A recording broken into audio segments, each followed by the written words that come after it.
movie, also officially known as Birds of Prey. But let's say after this movie, if you watch it, you'll be like, yeah, the first one was right. So Birds of Prey is officially the newest movie in the DCEU. It comes out officially tomorrow. Yeah, the DCEU, that's still a thing. Wonder Woman, Shazam, Aquaman, still all in the same universe, and now we got Birds of Prey, and it's the movie good. I'll say the movie is very entertaining, guys. I had a good time with this movie. It's not perfect, and there are some things that I'm like, I wish they did that better. But I will say, as a standalone DCEU movie, it was fun to come back to this universe. It's still pretty enjoyable. Well, it's the most unapologetic comic book movie I have seen in a while, because usually my best comparison is that there's some comic book movies, you know, that keep one foot in reality, but the other foot is in the comic book realm. Birds of Prey pretty much is just like, yeah, hands, feet, arms, is all comic books, and it's just over the top crazy, and it's entertaining in that aspect. Best way to describe this movie is pretty much what my man Ryan O'Toole said. Check his channel out. The movie is pretty much DC's answer to Deadpool, because this movie more or less is like female Deadpool with Harley Quinn, Margot Robbie, but she was awesome in it. She pretty much is the only on-screen Harley Quinn we will ever need in the entire universe. That's just how it's going. She killed it in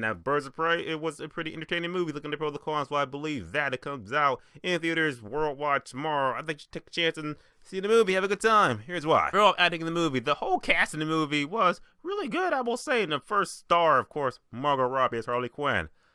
I loved her. Pretty much, there's no one else that could play Harley Quinn like she does. And like I said, she's not so much a cartoon like the cartoon Harley Quinn is. I like her. I like what she brings to the character. She really brings her to life. And I feel like in this movie, it really delves more into her character. You know, you get more of her backstory in this movie than you've done in the previous movies she was in. Like, you pretty much know what she is in this movie. Side character of the Arkham Asylum, she just dropped into a vat of chemical. She's in love with the Joker. Her and the Joker break up, and now she's on her own. And you pretty much know all that from the movie. You're caught up, you're just like, yeah, I'm pretty much on speed with Harley Quinn. First of all, Black Canary, hot. Oh, I love her. She was good too. I feel like she, out of all the other characters in the group, she had the most, like, you know, background, everything like that. You knew her the most in this movie. Name Montoya, she was just, again, one of those like 80s cops. It was just like, okay, yeah, you know, I'm on this case, and then, you know, shit happens, and now I get fired, and now I'm teaming up with these no good bandits and shit. So you pretty much, you know how it goes. Even the movie references it. I will say Huntress is like kind of the most, should I say useless?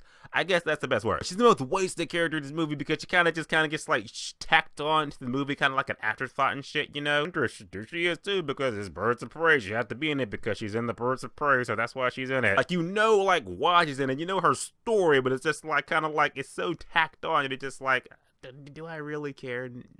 Now, Roma Silas as the Black Mass, he's another one that I'm just like, mixed bag for me, because he does act like a version of Black Mass that has existed in television and comics, you know. But there's also another version, a serious version, that I wish they went for. That's the one I was kind of hoping for. Like, the way this Black Mass comes off kind of reminds me of a mix of Killian from Iron Man 3 and Kilgrave from Jessica Jones fused together with a bit of Jim Carrey. That's him in this movie. It's like, there were parts of the movie where he did get in that serious bit, like the last 20 minutes, where he's like, okay, now he's like serious Black Mass gonna get shit wrecked. Yeah, but the rest of the movie pretty much just like Jim Carrey, just like, he's kind of crazy. He literally reminded me of Jared Leto's Joker, just all like, you know, honka honka. Okay, like that, like peel it back. Plot in the movie, more or less, is that, like I said, the movie kicks off pretty much like, yeah, it's after the events of Suicide Squad. Don't know where else it takes place in the DCEU timeline, but it takes place after Suicide Squad, and pretty much Harley Quinn's just on her own now, because she broke up with the Joker, and now she's like, yeah, okay, I just want to be on my own and just, you know,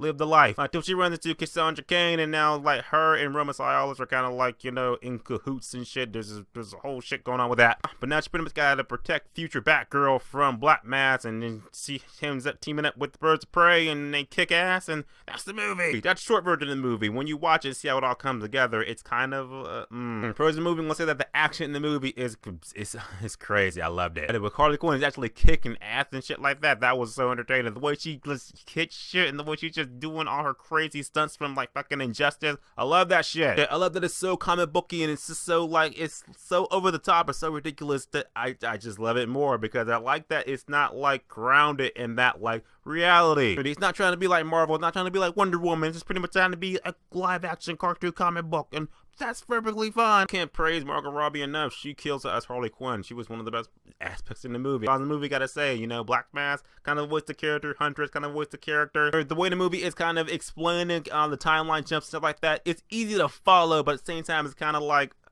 a bit messy. It is kind of messy in the storytelling aspect, but never so messy that it's just like, okay, I don't know what the hell's going on or how it's happening. Also, some of the jokes in the movie were kind of like, some worked, some didn't work, some were kind of cringy, some were like, oh, that's clever. But by the end of the day, I gotta say that Birds of Prey did just what I want a Birds of Prey movie to do. I just wanted to be entertained, and I was entertained with the movie. Margot Robbie killed it as Harley Quinn. And the action is over the top, it's crazy, it's violent as shit, but I love me some of the violence. And the Birds of Prey that are in the movie, they function for what they could do, but they wish they were more in the forefront with Harley Quinn instead of it just being like, oh yeah, they're just like an afterthought. So like I said, the movie's got flaws, but it's entertaining, so I will say that Birds of Prey is a 7 out of 10, which is worth seeing at matinee. And as always, guys, subscribe. Until next time.